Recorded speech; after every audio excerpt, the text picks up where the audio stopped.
Hello बच्चों, आज के वीडियो में हम लोग बात करने वाले हैं एमएससी के एक मोस्ट इंपॉर्टेंट टॉपिक के बारे में, जिसका नाम है स्पेक्ट्रोफोटोमेट्रिक मेथड। इस मेथड का जो यूज किया जाता है वो बाइनरी फॉर्मेशन कांस्टेंट के वैल्यू को डिटरमाइन करने के लिए इस मेथड का यूज किया जाता है। जनरली एक और मेथड है जिसके थ्रू हम लोग बाइनरी फॉर्मेशन कांस्टेंट को कैलकुलेट करते हैं, जिसका नाम है पीएस मैट्रिक मेथड। इसके बारे में हम लोग इसके पहले वाले वीडियो में पढ़ चुके हैं।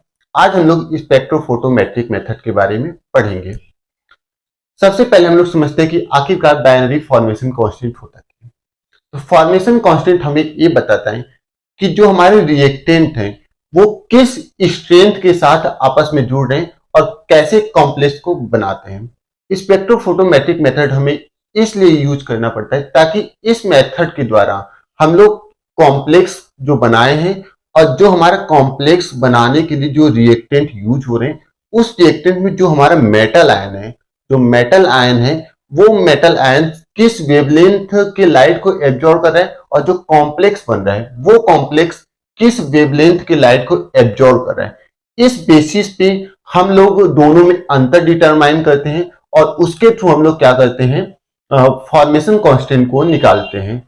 तो यही पूरे टॉपिक को आज के इस वीडियो में हमें देखना है और अच्छे से समझना है कि ताकि आपके लिए कोई भी प्रॉब्लम ना रहे। तो सबसे पहले हम लोग वीडियो को स्टार्ट करते हैं। तो यहाँ पे देखते हैं, हेडिंग डाला गया है फोटोमेट्रिक मेथड। यहाँ पे लिखा गया in many cases the amount of light absorb by the complex and the metal ion from which they are from which different.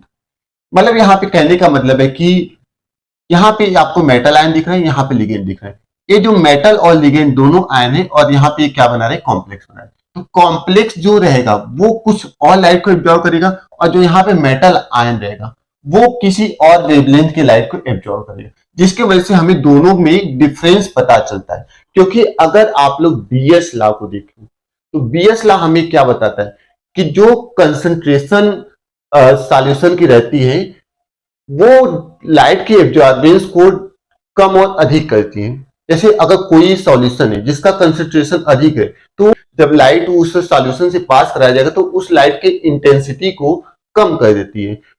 उसी तरीके से अगर कंसंट्रेशन हम लोग सॉल्यूशन का बढ़ाते जाए तो लाइट का इंटेंसिटी क्या होता जाएगा, कम होता जाएगा, क्योंकि जो सॉल्यूशन रहेगा वो ज्यादा अधिक इंटेंसिटी को एब्जॉर्ब करता जाएगा। तो उसी तरीके से जब हम लोग कॉम्प्लेक्स को देखते हैं और जो मेटल आयन को देखते हैं तो वो अलग अलग लाइट की इंटेंसिटी को एब्जॉर्ब करते हैं, जिसके थ्रू हमें उन दोनों में डिफरेंस पता चलता है और उसी के थ्रू हम लोग क्या करते हैं, फॉर्मेशन कांस्टेंट को कैलकुलेट करते हैं।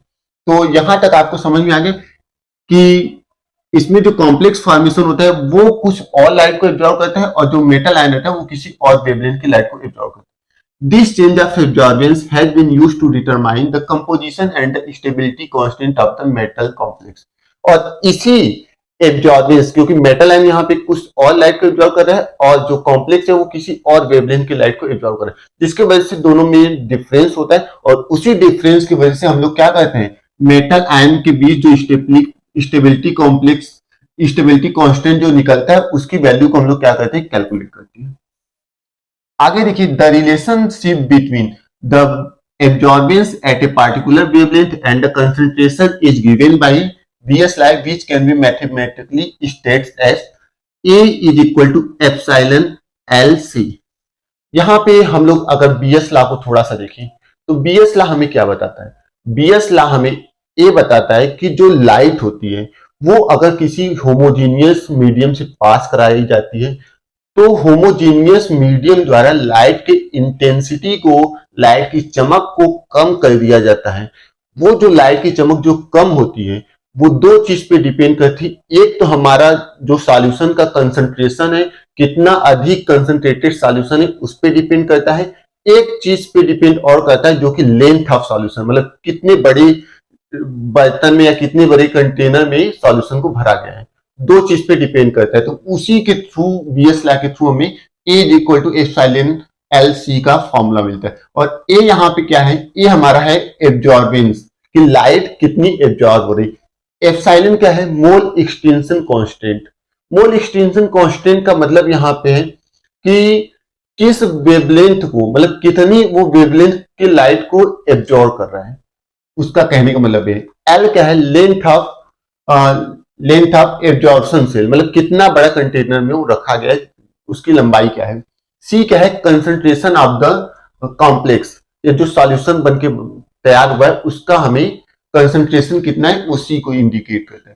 तो आपको सबसे पहले क्या लिखना है, इतना आपको लिख लेना है, फिर एक फॉर्मूला लिखना है, फिर इसके बाद ये चीजें आपको नहीं लिखनी, यहां से आपको इधर वाला पोर्शन लिखने स्टार्ट करने है। तो तीनों चीज की वैल्यू मैंने बता दी।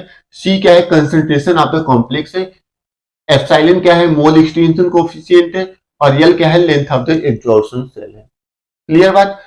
आगे अब इसमें क्या दिया है, Ml2+ क्या है, एक कॉम्प्लेक्स है, और M2+ क्या है, एक मेटल आयन है। क्योंकि मेटल आयन और जो लिगेंड है ये दोनों क्या होते हैं, कंबाइन करते हैं, तभी तो हमारा कॉम्प्लेक्स बनके तैयार होता है। तो मेटल आयन जो लाइट को एब्जॉर्ब कर रहा है उसके लिए ये डॉटेड डॉटेड वाला ग्राफ है, और जो कॉम्प्लेक्स जिस लाइट को एब्जॉर्ब कर रहा है उसके लिए तुम्हारा जो सॉलिड ग्राफ है वो आपको दिखाया गया है। और इसमें मोलर एब्जॉर्बिविटी को इस वाले वाई एक्सिस पे दिखाया गया है, और एक्स एक्सिस पे वेवलेंथ को, लाइट के वेवलेंथ को। मोलर एब्जॉर्बिविटी क्या कहता है बता ही चुका हूं मैंने, कि लाइट कितनी अधिक एब्जॉर्ब किया जा रहा है कॉम्प्लेक्स या मेटल आयन के द्वारा, यही हमें मोलर एब्जॉर्बिविटी बताती है। तो ये जो फिगर है वो किस चीज को रिप्रेजेंट कर रहा है, spectrum of the metal ion and it's complex. Metal ion के लिए जो है वो डॉट कर्व से, और जो कॉम्प्लेक्स के लिए वो तुम्हारा सॉलिड कर्व से है। क्लियर बात, इतने में नहीं दिक्कत है। अब आगे हम लोग बढ़ते हैं इधर। अब हम लोग क्या करते हैं, एक रिएक्शन लेंगे और उस रिएक्शन से कॉम्प्लेक्स का फॉर्मेशन किस तरीके से होता है उसको हम लोग देखेंगे। तो यहाँ पे लिखेंगे the reaction for the complex formation में बी रिटेन एज। तो यहाँ पे हमने मेटल आयन ले लिया, यहाँ पे लिगेंड है, और मेटल और लिगेंड हमारे जब कंबाइन करते हैं तो हमारा कॉम्प्लेक्स बन गया। Ml2+ एक क्या है, मेटल लिगेंड कॉम्प्लेक्स है। अब इसके लिए हम लोग फॉर्मेशन कांस्टेंट निकालते हैं। तो फॉर्मेशन कांस्टेंट हमें क्या बताता है, formation constant is equal to total concentration of the complex. तो यहाँ पे कंसंट्रेशन ऑफ कॉम्प्लेक्स कितना है, Ml2+, और यहाँ पे total concentration of the reactant. Reactant क्या है, एक मेटल आयन है, एक लिगेंड है, तो यहाँ पे मेटल आयन हो गया और ये लिगेंड हो गया। ठीक, ये हमारा फॉर्मूला होता है फॉर्मेशन कांस्टेंट निकालने के लिए। तो फॉर्मेशन कांस्टेंट के लिए हम लोग जो हमारा प्रोडक्ट बनता है उसके कंसंट्रेशन को हम लोग सबसे ऊपर लिखते हैं, अपॉन में हम लोग रिएक्टेंट का कंसंट्रेशन को रिप्रेजेंट कर देते हैं। अब हम लोग ऐसा कंसीडर करेंगे कि इस रिएक्शन में जो मेटल आयन का जो कंसंट्रेशन है वो अगर Cm है, और जो लिगेंड आयन का कंसंट्रेशन है वो Cl है, ये हम लोग मानेंगे। तो वही लिखे यहाँ पे, if Cm and Cl are total concentration of the metal ion and ligand respectively, मतलब Cm किसके लिए, मेटल आयन के लिए, और Cl किसके लिए, लिगेंड आयन के लिए, then the absorption of this solution at 550 micrometer is measured. मतलब यहाँ पे अगर आप लोग मेटल कॉम्प्लेक्स को देखें तो मेटल कॉम्प्लेक्स का जो एब्जॉर्प्शन हो रहा है वो 550 माइक्रोमीटर पे हो रहा है, इसका यूनिट माइक्रोमीटर है। तो 550 माइक्रोमीटर पे मेटल जो लिगेंड जो कॉम्प्लेक्स है वो क्या कर रहा है, लाइट को एब्जॉर्ब कर रहा है, और जबकि जो मेटल आयन है वो किसी और वेवलेंथ को एब्जॉर्ब कर रहा है, तो वही वहां पे दिखाया गया है। तो Cm के लिए हम लोग यहाँ पे लिखते हैं, and the value of Kf is calculated as value. Kf का वैल्यू हमें क्या करना है, कैलकुलेट करना है। इसी Kf को हम लोग बाइनरी फॉर्मेशन कांस्टेंट या फॉर्मेशन कांस्टेंट करते हैं। अब इसका वैल्यू हम लोग कैसे कैलकुलेट करेंगे, जब हमें Ml2+ का वैल्यू पता होगा, M2+ का वैल्यू पता होगा, और L का वैल्यू पता होगा, उस वैल्यू को हम लोग सबसे पहले निकालने की कोशिश करते हैं। यहाँ पे Cm हमने बताया क्या है, और Cl क्या है ये भी हमने बता चुका। अब Cm अगर आपको लिखना है तो Cm इज इक्वल टू होगा, इसमें जहां यहाँ पे m दिखेगा दोनों साइड में, उसी चीज को आपको बड़े वाले ब्रैकेट में लिख देना है। तो इसमें क्या दिख रहा है, M2+ दिख रहा है तो M2+ लिख दी, और इसमें Ml2+ है तो प्लस Ml2+ हो गया। उसी तरीके से Cl निकालेंगे, तो Cl के लिए क्या करेंगे हम लोग, L यहाँ पे दिख रहा है और L इसमें भी, तो कैपिटल L ब्रैकेट में और Ml2+ भी ब्रैकेट में। इसको इक्वेशन 1 कंसीडर कर लेते हैं, इसको इक्वेशन 2 कंसीडर कर लेते हैं। अब BS law A is equal to क्या है, एप्सिलॉन LC है, तो A is equal to epsilon molar extension coefficient किसके लिए निकाल रहे हैं, Ml2+ के लिए। तो यहाँ पे Ml2+, क्योंकि कॉम्प्लेक्स तो हमारे यही बन के तैयार हो रहा है, तो एप्सिलॉन Ml2+ इनटू L क्या है, length of the absorption cell, तो L हो गया। और फिर हमें क्या यहाँ पे और दिख रहा है C, तो C क्या है, कंसंट्रेशन ऑफ द कॉम्प्लेक्स या कंसंट्रेशन ऑफ द सॉल्यूशन। तो सॉल्यूशन हमारा क्या बन के तैयार हो रहा है, Ml2+, तो Ml2+ लिख दिए C के प्लेस पे।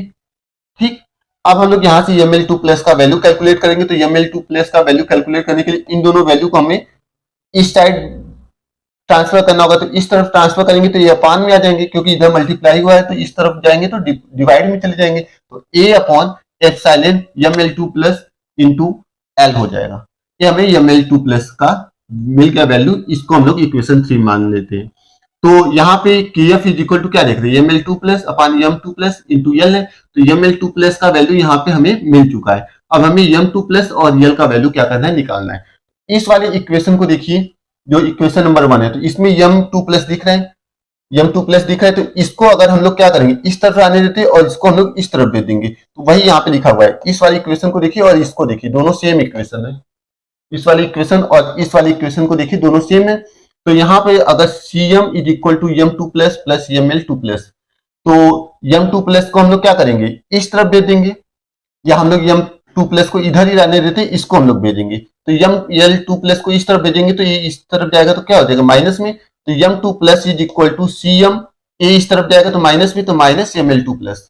ठीक, अब ml2 प्लस का वैल्यू यहाँ पे a upon epsilon ml2 plus into L है। तो उसी चीज को हम लोग यहाँ पे पुट कर देते हैं, ml2 प्लस का वैल्यू। तो हमें मिल जाएगा m2 plus is equal to Cm minus a epsilon ml2 plus into L. Equation number 4 हो गया। अब हम लोग इस इक्वेशन को देखते हैं जो कि यहाँ पे लिखा गया है। अब इसमें हम लोग यल निकालेंगे, क्योंकि हमें m2 प्लस तो मिल गया। अब हमें क्या निकालना है, यल निकालना है। तो यल को हम लोग इधर आने देते हैं, m2 प्लस को फिर इस तरफ भेजेंगे, तो ये फिर इस तरफ जाएगा तो माइनस। तो Cl माइनस क्या हो जाएगा, ml2 plus is equal to यल हो जाएगा। इतना तो आप लोग जानते ही हो ना, एमएससी में पूछ गए हो। तो ये हो जाएगा। अब L is equal to Cl minus ml2 plus का वैल्यू हम लोग फिर यहां से उठा के रख देंगे, तो a upon epsilon ml2 plus into L. L का भी वैल्यू पता चल गया, m2 प्लस का भी वैल्यू पता चल गया, और ml2 प्लस का वैल्यू। और इन्हीं तीनों का वैल्यू अगर इस वाली इक्वेशन में रख दिया जाए तो हमें kf का वैल्यू क्या हो जाएगा, पता चल जाएगा। तो substituting the value of ml2 plus A वाला वैल्यू, और m2 प्लस ए वाला वैल्यू, और यल के लिए ए वाला वैल्यू। अगर इसी चीज को हम लोग क्या करते हैं, इस वाली इक्वेशन में kf वाली इक्वेशन में रख देंगे, तो हमें kf का वैल्यू क्या हो जाएगी, पता चल जाएगी। तो यही थी हमारी टोटल फोटो स्पेक्ट्रोमेट्रिक मेथड। इसी के थ्रू हम लोग क्या करते हैं, बाइनरी फॉर्मेशन कांस्टेंट को बनाते हैं।